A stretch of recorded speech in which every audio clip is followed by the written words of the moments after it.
Transformative Education 2023. We're privileged to have Dr. Betsy, distinguished research scientist and lecturer at the National Institute of Technology, Singapore.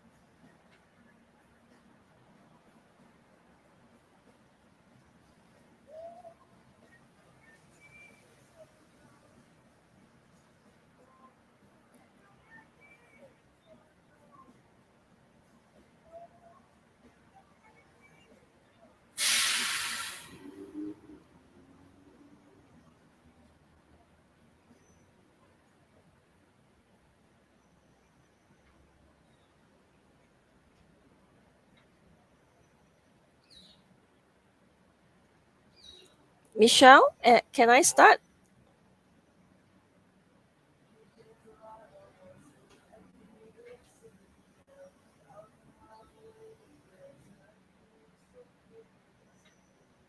Okay, I'm not sure. Is probably Michelle.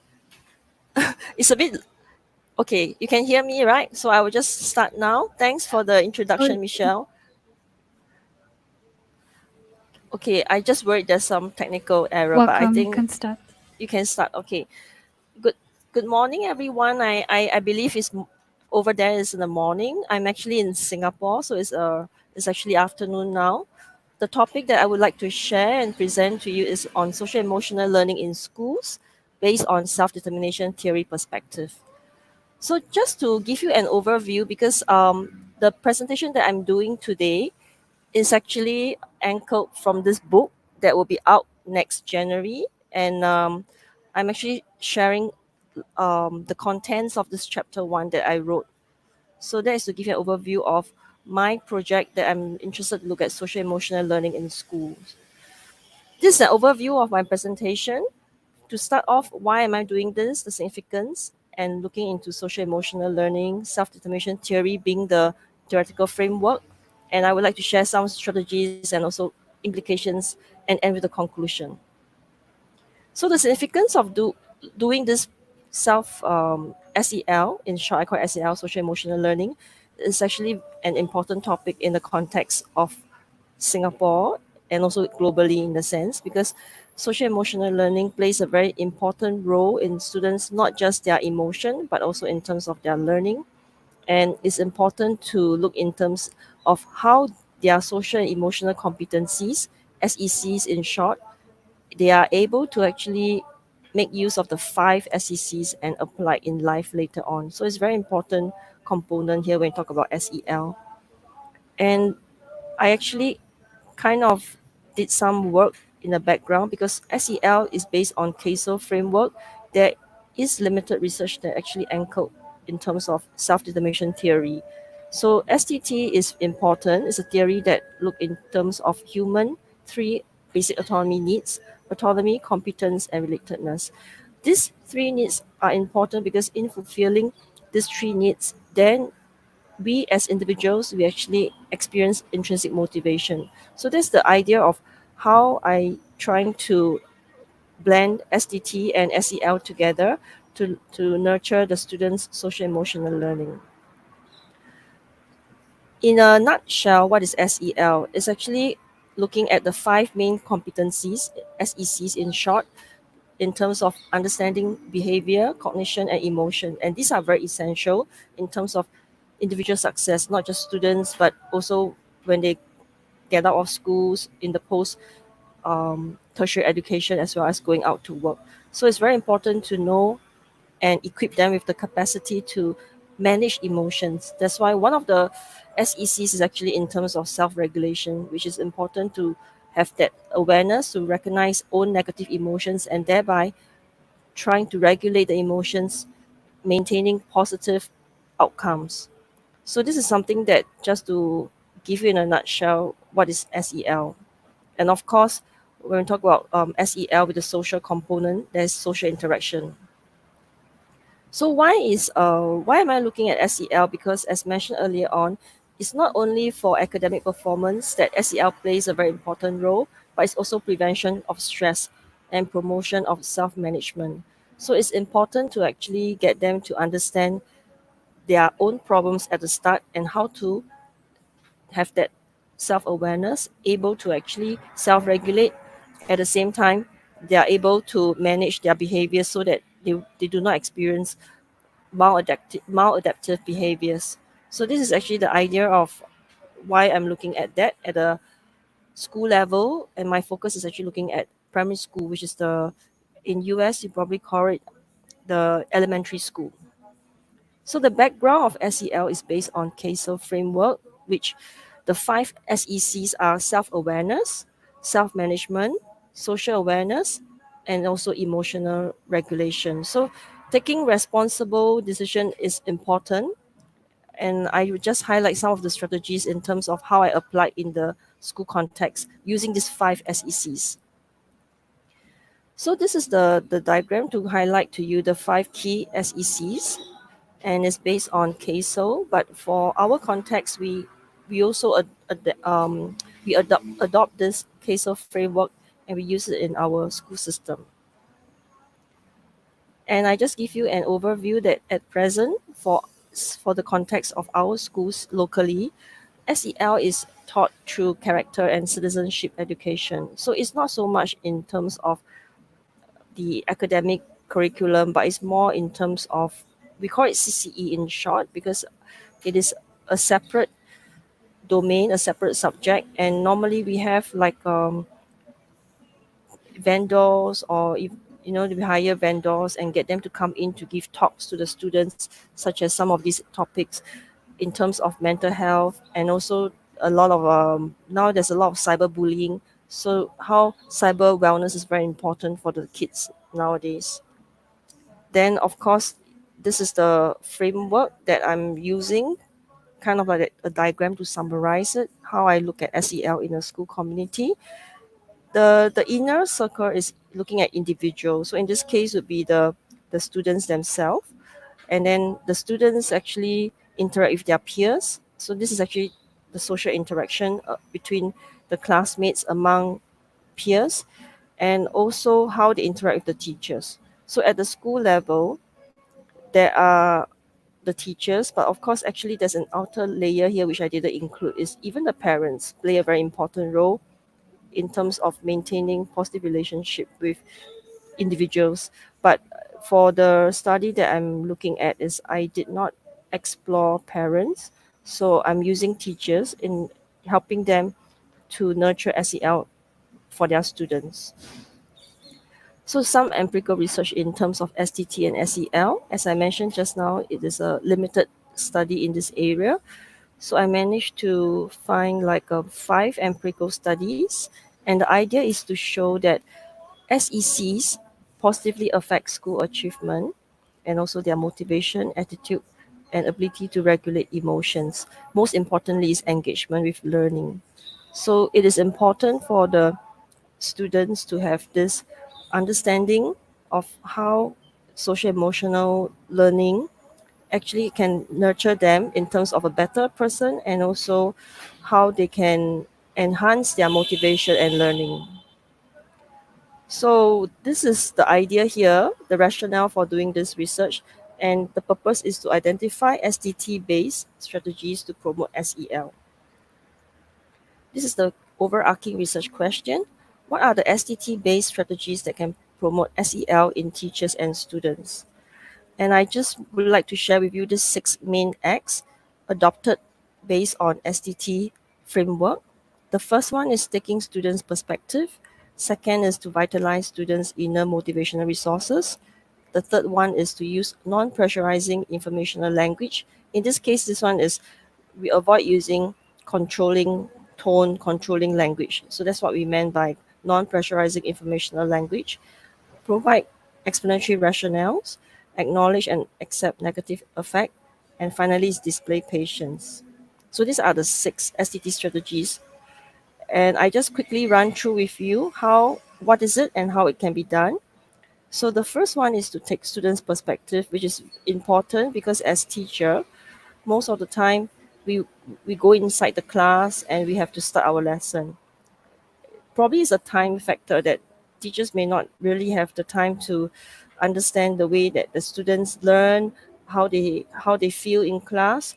So these are important, and as teacher, we should be mindful of their needs.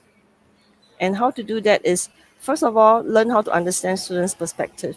Prepare lesson plan with elements of SEL, because usually in all contexts in schools, the lesson plan is very important with objectives, with outcomes, and it is important to have the elements of SEL incorporated, and then also encourage students input in terms of making their lesson plan, because this allow them to take ownership as well. Besides teachers just coming up with the lesson plan, you let students have some input, and this also enhance their responsible decision making, and of course listen mindfully to students needs, which is the other SEC, looking at relationship management. So as teacher, if you are able to take students perspective, you not only enhance their SECs, but for teachers, the relationship between student and the teacher is also enhanced. So it's important to have that rapport between the teacher and the students. The second the second strategy is vitalizing inner motivational resources. And what is it? Is to actually give students that sense of understanding in their needs, because SDT focuses on three basic psychological needs. So it's important for students to have that vitalized needs: autonomy, competence, and relatedness. And how are we going to do that is, of course, for instance, to involve to revitalize their autonomy is actually getting them to be interested in, like just now, for example, let students have a chance to get involved in how they plan their work, and also make sure that they is aligned to their interests, their preferences. And then competence is, you may have to challenge the better students with something challenging, and if the students are the weaker students, you probably have to provide scaffold for them so that they are able to complete the work, the task given. And it's also important to involve relatedness, because in STT context there is social interaction, and this also relate to the social emotional aspect, that is the social awareness. So the bracket, the blue text in parentheses is actually the SEC. Then the third one is how to use non-pressurizing informational language. As I mentioned, avoid using controlling tone, controlling words. So, for instance, must, should, these are actually controlling in a sense, and how you convey flexibility to nurture students' inner motivational resources. So, I kind of break down into two examples using inviting language, in a sense you want students to actually respond to you. So you can start with, you may want to try something, you may want to do this. Using may is better than using should or must, because this should and must, these two models are controlling in that sense. And in informational language would be getting students to try to get involved in solving questions, like for instance, or even look at different ways of solving. So I give an example is, like, you can ask the students, do you know what you might do differently to make better progress? So this is the picture on the bottom right also indicate that our words matter. The way you say it, the way you bring across in terms of tone, your intonation and diction, this actually can convey a kind of pressurizing form of dialogue. So you have to actually ensure that when you're giving feedback to the students, you avoid using controlling controlling language. And then the fourth one is to provide explanatory rationale. What is it?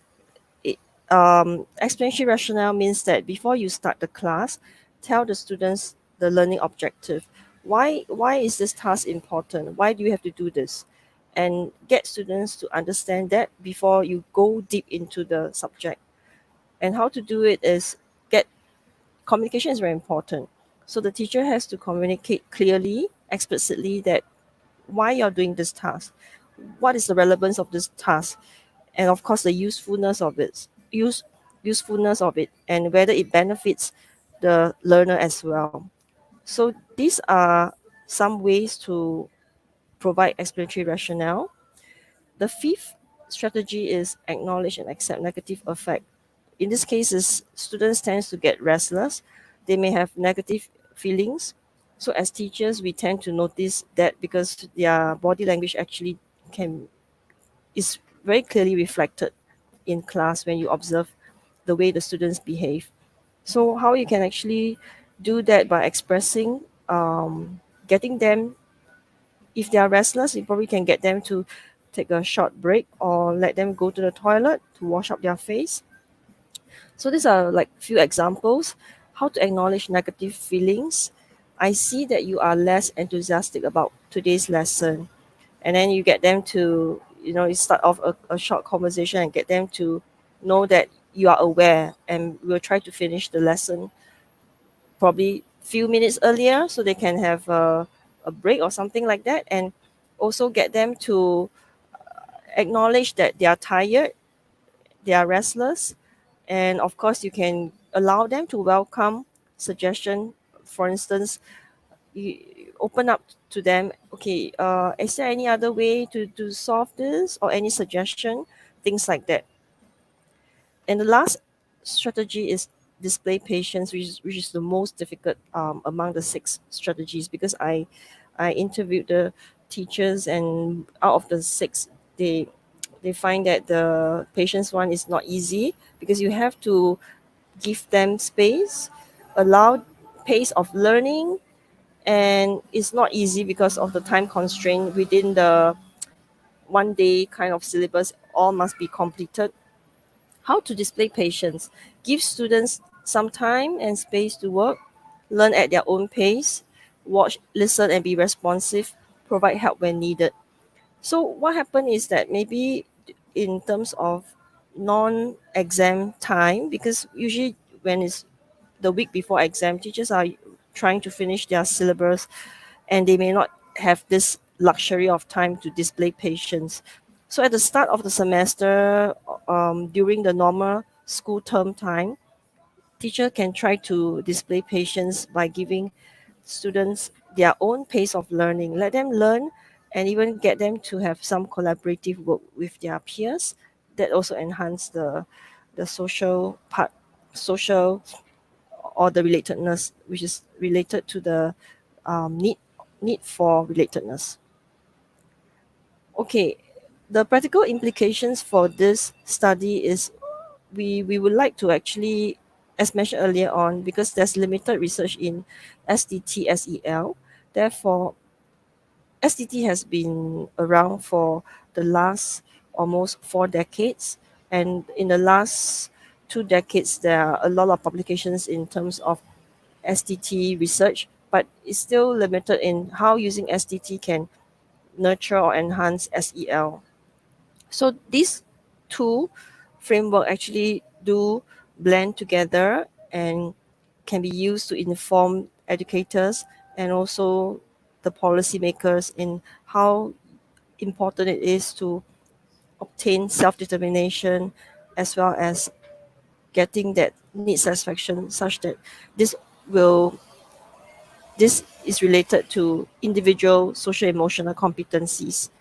So that's why the last point here is potentially this research shapes learning, thought, and behavior of students. But I would like to add on is also for the teachers, because the teachers need to understand this approach, buy in this idea, and then they are able to do it naturally in a natural classroom setting and nurture the students. So in conclusion, SDT based practices could promote SEL in school. SDT SEL could support teachers and students towards better physical and mental well-being. So these are the references, and this is my email if you need to contact me. Okay, thank you very much. I will stop sharing for anyone with any questions.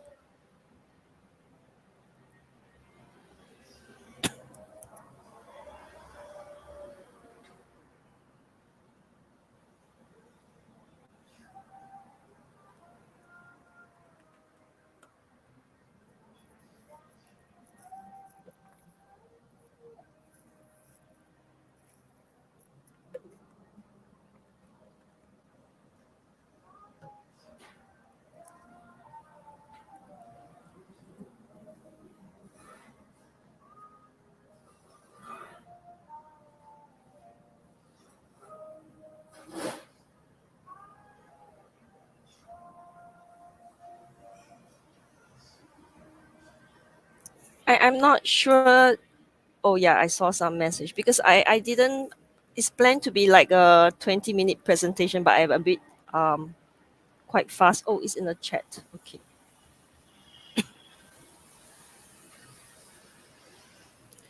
So as I okay, Malavika has one question raised.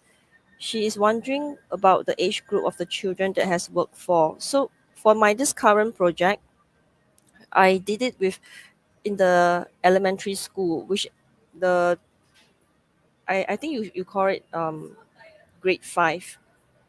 Yeah, in Singapore context is primary 5 kids.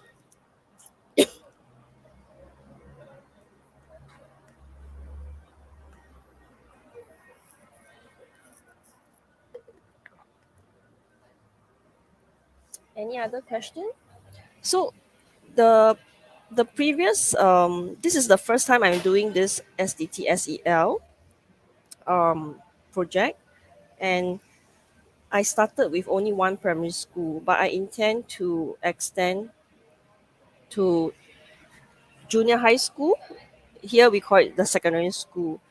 So also the reason why we look at primary 5, because at P5 they are able to self-regulate better. If you start with the lower primary school, lower primary means the lower grade, say grade 1 to grade 3, it's a bit difficult to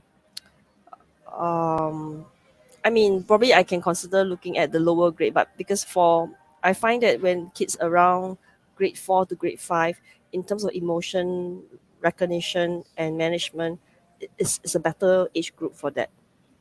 Okay, I saw some more. I saw another because there are two chat. One is Q&A and one is chat, so I have to toggle between the two. Okay, Felicity asked this question. I'm wondering about the importance of STT practices at a teacher level. Can you comment on this?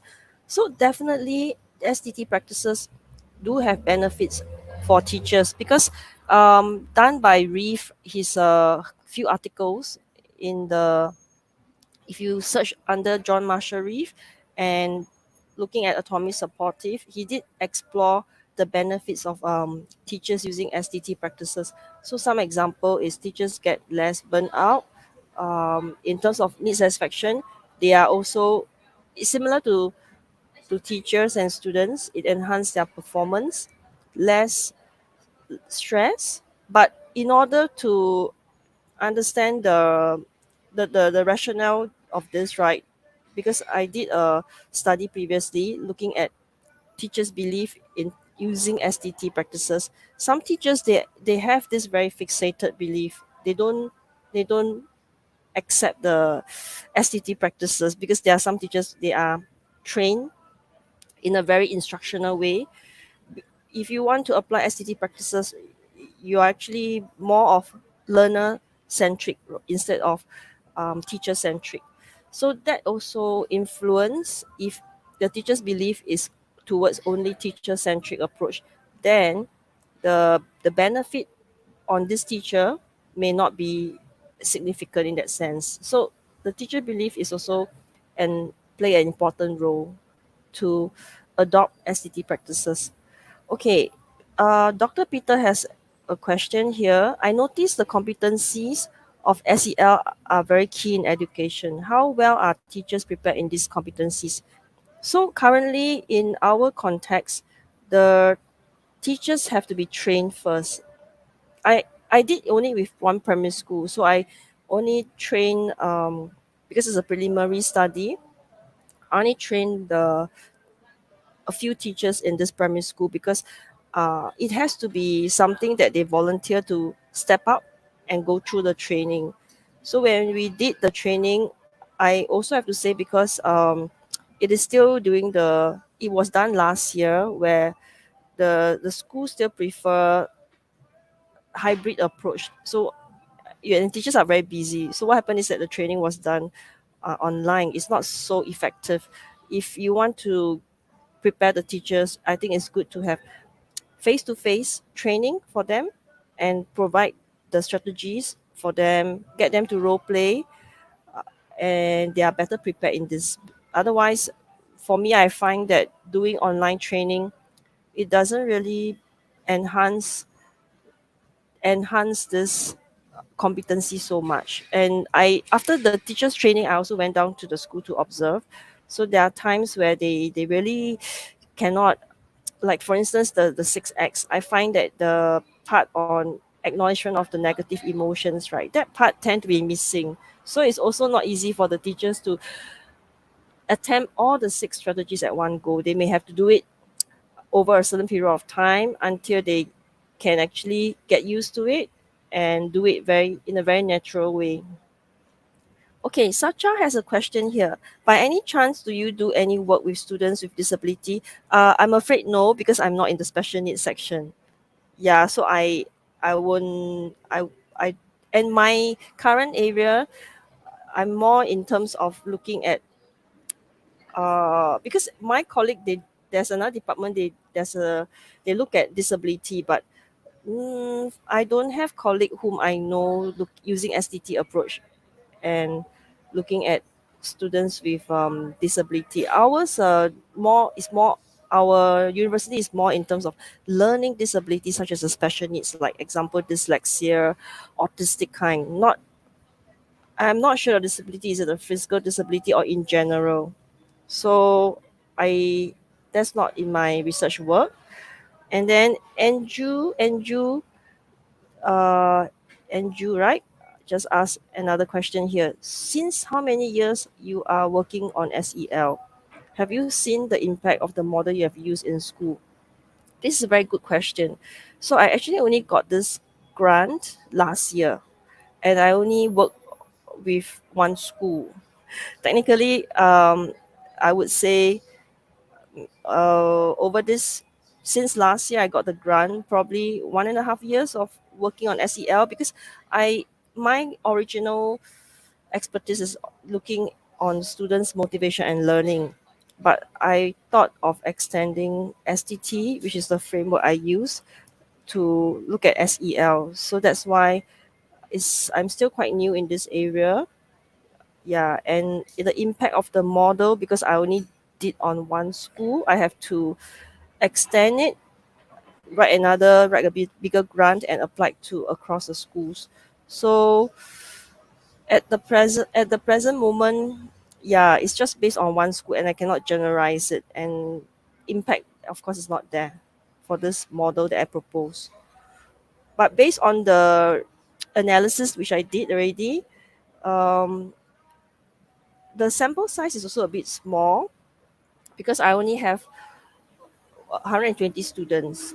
So there are some constructs which are not significant and some constructs that are significant.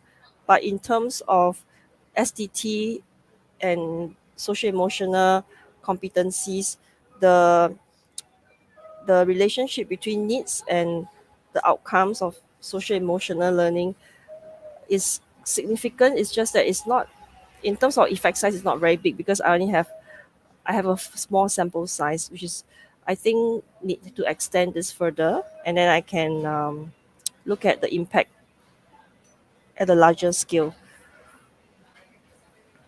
Yes, Sacha, you, yes, I, please, okay, I need to, yeah, because I'm actually presenting. You have my email? If not, I think I'll copy your email. I'll drop you an email and then we can actually look for collaboration. I, I'm open to it, and I also want to have go for bigger grants so they can explore SEL in a larger scale. Eh, okay, so there's another. I think I've answered all the questions. Yeah, I answered all the questions because Q&A part only has 2 questions, and then the chat itself, I've answered all the questions. Okay, thanks. Thanks Andrew for your. I hope I answer your question. Okay, let me copy down Sacha email so I can drop her an email. Any other questions?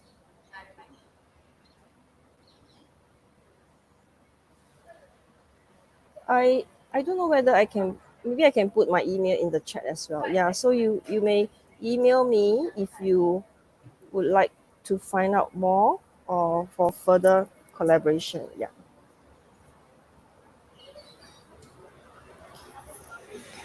Is there any other questions?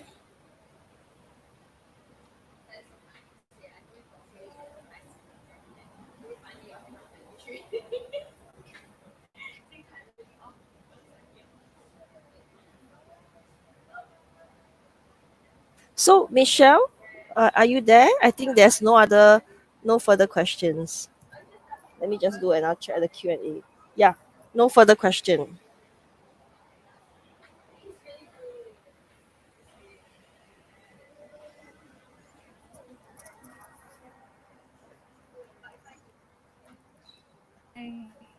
Yes, I'm here.